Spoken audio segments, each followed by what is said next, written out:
तुम्ही पाहत आहात MCN न्यूज मराठी। बुलढाणा जिल्ह्यातील संग्रामपूर तालुक्यातील सोनाळा येथून जवळ असलेल्या आदिवासी भागातील गुमठी येथील तरुण हर्षल काशीराम सोळंके यांनी आपल्या मेहनतीच्या जोरावर मोठे यश संपादन केले आहे। हर्षल यांची महाराष्ट्र सुरक्षा बल MSF मध्ये निवड झाली असून त्यांच्या या यशामुळे कुटुंबियांसह संपूर्ण परिसरात आनंदाचे वातावरण निर्माण झाले आहे। जिद्द, सातत्यपूर्ण परिश्रम, शिस्तबद्ध तयारी आणि आत्मविश्वासाच्या जोरावर हर्षल यांनी हे यश मिळवलं। महाराष्ट्र सुरक्षा बल हे महाराष्ट्र राज्य सुरक्षा महामंडळाच्या अंतर्गत कार्यरत असलेले विशेष सुरक्षा दल असून कठोर निवड प्रक्रिया आणि प्रशिक्षणानंतर उमेदवारांची निवड केली जाते। हर्षल यांच्या निवडीची माहिती मिळताच सोनाळा गावातील नागरिकांनी त्यांचे उत्साहात स्वागत केले।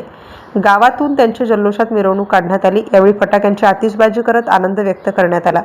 श्री संत सोनाजी महाराज मंदिरात दर्शन घेऊन ग्रामस्थांनी हर्षल यांचा पुष्पगुच्छ देऊन सत्कार केला। हर्षल यांच्या यशामुळे परिसरातील युवकांना प्रेरणा मिळाली असून मेहनत आणि चिकाटीच्या जोरावर यश मिळवता येते हे त्यांनी सिद्ध केलंय। नातेवाईक, मित्र, परिवार आणि ग्रामस्थांनी त्यांचे अभिनंदन करत पुढील सेवेसाठी शुभेच्छा दिल्या आहेत। MCN न्यूज मराठीकरिता कैलास खोपटे, सोनाळा।